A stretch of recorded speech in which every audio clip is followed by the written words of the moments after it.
Welcome friends, एक नए video के साथ मैं डॉक्टर सीपी भासी हृदय के अंतःकरण से आपका स्वागत करता हूं। फ्रेंड्स, आज की इस कंप्यूटर युग में यदि कोई सबसे नवीनतम कंप्यूटर सिस्टम या कंप्यूटर प्रणाली कह दूं तो वो है क्वांटम कंप्यूटर। और क्वांटम कंप्यूटर को लेकर हर किसी दिमाग में अनेक तरह की जिज्ञासाएं उठती हैं। उससे पहले सुपर कंप्यूटर्स आए थे, हाई प्रोफेशनल सुपर कंप्यूटर्स आए थे और सबसे पहले पर्सनल कंप्यूटर्स आए थे। आज के इस वीडियो में मेरा ये प्रयास है, एक प्रेजेंट हमारे पास कितने तरह के कंप्यूटर अवेलेबल्स हैं और उनके क्या स्पेसिफिकेशन हैं। जो भी कंप्यूटर 2026 जून तक वर्किंग कंडीशन में है उसकी एक संक्षिप्त जानकारी लेकर आपके सामने मैं सीपी भासी उपस्थित हूं। मैंने आपसे कहा सबसे पहला कंप्यूटर जिसको पीसी कहते हैं, पर्सनल कंप्यूटर कहते हैं, डेस्कटॉप हो सकता है, लैपटॉप हो सकता है। दो वर्ड से, एक है रैम, दूसरा है रोम। रैम का मतलब होता है random access memory, RM, random access memory. और रोम का मतलब होता है read only memory. Random access memory RAM, read only memory ROM. सामान्य लोगों के लिए जो विज्ञान से जुड़े हुए नहीं है, मैं ये कह दूं रैम एक तरह की टेम्परेरी मेमोरी है। This is temporary memory. जब आप अपना कंप्यूटर शट डाउन करेंगे मेमोरी चली जाएगी, जबकि रोम कंप्यूटर की परमानेंट मेमोरी है जिसमें आपके डेटा लंबे समय के लिए सेव रहते हैं। तो मैं समझता हूं रैम और ROM, random access memory temporary memory, read only memory ROM permanent memory. किसी भी पर्सनल कंप्यूटर की रैम जनरली 8 to 32 जीबी मिलेगी। 32 जीबी तक रैम पहुंच चुकी है और इस रेंज में पीसी कंप्यूटर्स की रैम आपको मिलेगी। जहां तक परमानेंट मेमोरी रोम का प्रश्न है, वो 0.5 जीबी से 2.0 टेराबाइट टीबी तक हो सकती है।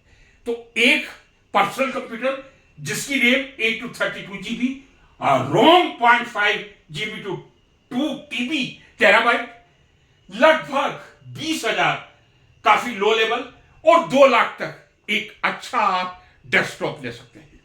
तो मैं ये कह दूं जो पीसी है, जो सबसे पहले कंप्यूटर आया था, वो लगभग आपको 20,000 से 2 लाख की रेंज में मिल जाएगा।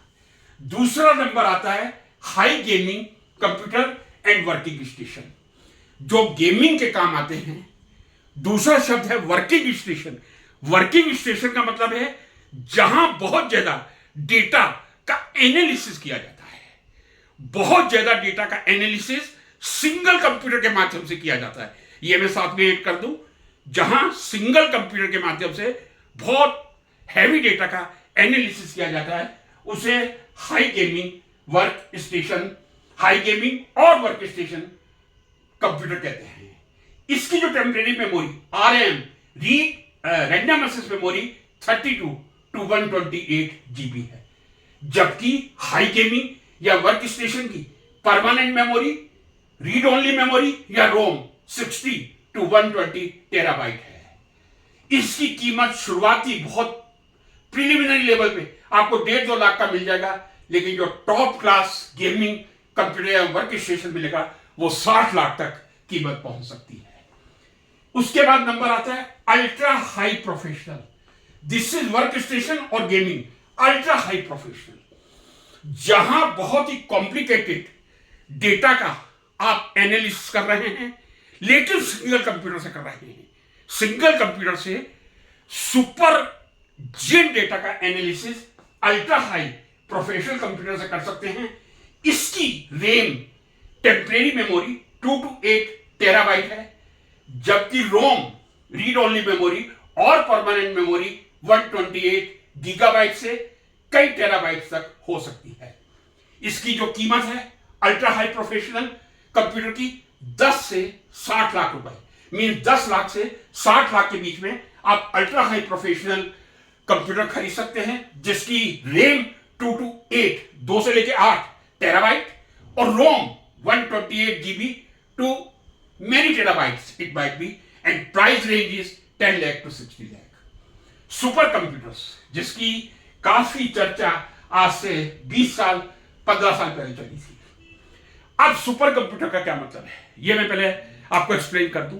यहां जब जब मैंने नाम लिया था हाई गेमिंग और वर्कस्टेशन कंप्यूटर और अल्ट्रा हाई प्रोफेशनल, मैंने आपसे कहा था सिंगल कंप्यूटर या सिंगल प्रोसेसर।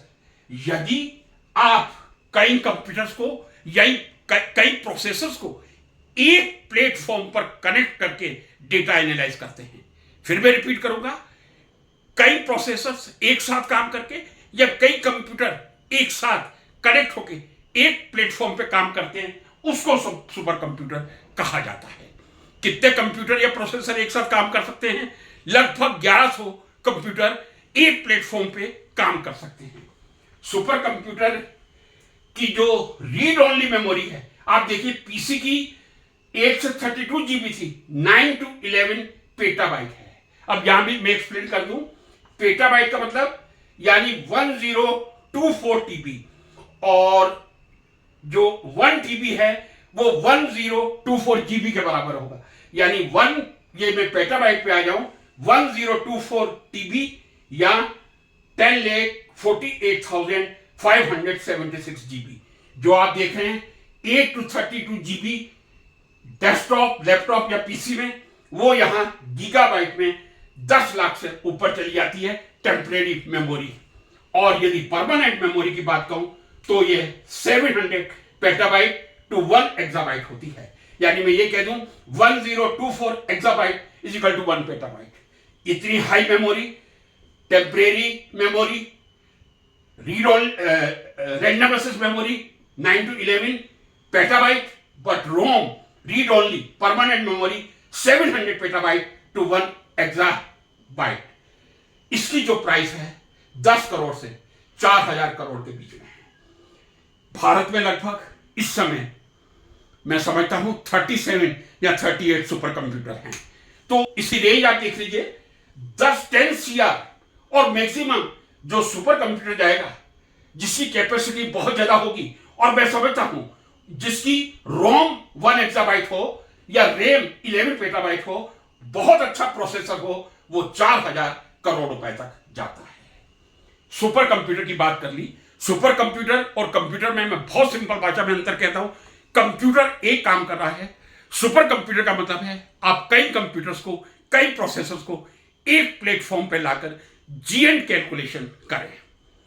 अब पिछले कुछ समय से एक वर्ड आया है क्वांटम कंप्यूटर। क्वांटम कंप्यूटर और इसकी यूनिट मैं बार बार बोल रहा था, गीगाबाइट्स, टेराबाइट, पेटाबाइट, एक्साबाइट। जो क्वांटम कंप्यूटर है इसकी जो मेन यूनिट है वो 1 ही कह दूं, क्यूबिट से शुरू होती है। क्यूबिट का मतलब है क्वांटम बिट। बिट यहां भी है, singular is bit and plural is byte. So qubit means quantum bytes. Quantum byte is the basic unit of quantum computer.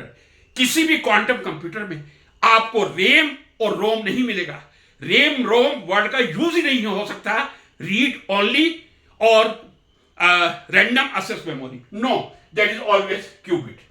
दूसरी बात और बता दूं, क्वांटम कंप्यूटर का जो आविष्कार हुआ था, शायद केमिस्ट्री और फिजिक्स वालों को सुन के ये बहुत प्रसन्नता होनी चाहिए, न्यूक्लियर स्पिन के बेस पे हुआ था। और जो फर्स्ट क्वांटम कंप्यूटर 2 क्यूबिट्स का डेवलप हुआ था 1998 में, फ्रेंड्स, वो पूरी तरह न्यूक्लियर मैग्नेटिक रेजोनेंस पर निर्भर था। ये कहने में मुझे कोई एग्जैगरेशन नहीं है। यदि न्यूक्लियर मैग्नेटिक रेजोनेंस नहीं होता तो कभी भी क्वांटम कंप्यूटर का आविष्कार नहीं होता। तो 2 फिजिसिस्ट जिन्होंने एनएमआर की खोज करके नोबेल प्राइज लिया था, केमिस्ट उसका भरपूर उपयोग करते हैं, फिजिक्स वाले करते हैं, मेडिकल में एमआरआई, मैग्नेटिक रेजोनेंस इमेजिनेशन भी एनएमआर की मॉडिफाइड फॉर्म है। और क्वांटम कंप्यूटर का जन्म ही नहीं होता यदि एनएमआर नहीं होता। एनीवे, दूसरा इंपॉर्टेंट पॉइंट, किसी भी कंप्यूटर को, सुपर कंप्यूटर को आप एयर कूलिंग से, एसी से कूल कर सकते हैं। आपको कोई लो टेम्परेचर कूलिंग की जरूरत नहीं होती। कृपया यह बात ध्यान से सुन लीजिए, कई बार ये प्रश्न किया जाता है, what is the difference between super computer और ordinary computer, I can say, and quantum computer. Super computer हो या जनरल कंप्यूटर हो, पीसी हो, आप एसी से मेंटेन कर सकते हैं उसको, एयर कंडीशन से, लेकिन क्वांटम कंप्यूटर के लिए आपको एब्सोल्यूट टेम्परेचर की आवश्यकता होती है। और एब्सोल्यूट टेम्परेचर यदि मैं आपको एग्जैक्ट कह दूं, -273.1 kelvin. This is temperature means you need liquid helium for quantum computer, क्योंकि एक लिक्विड हीलियम ही एक ऐसा एलिमेंट कह दूं जो अपने लिक्विड स्टेट में जाकर -273.15 केल्विन तक टेम्परेचर पहुंचा सकता है। और इसमें भी बहुत डिटेल में आपको नहीं लेके जाऊंगा, अलग वीडियो आपके सामने रखूंगा। हीलियम 4 तो आवश्यक है, लेकिन हीलियम 4 के साथ हीलियम 3 भी आवश्यक है, जो बहुत रेयर मात्रा में, भरपूर मात्रा में हीलियम 4 है पृथ्वी पे, जितनी चाहे ले लीजिए, लेकिन हीलियम 3 बहुत टेस्ट अमाउंट में है। लेकिन सुपर कंप्यूटर को कूल करने के लिए हीलियम 3 और हीलियम 4 दोनों की आवश्यकता होती है। इसकी प्राइस रेंज में कह दूं 8 करोड़ to 400 CR। यानी ये आप लोग सोच रहे होंगे सुपर कंप्यूटर से क्वांटम कंप्यूटर की कॉस्ट कम है। जी हां, कम है। और एक बात और बता दूं, 1998 में जो क्वांटम कंप्यूटर आया था वो 2 क्यूबिट्स का था, और आज आपको लगभग 11 to 1200 क्यूबिट्स का कंप्यूटर मिल जाएगा।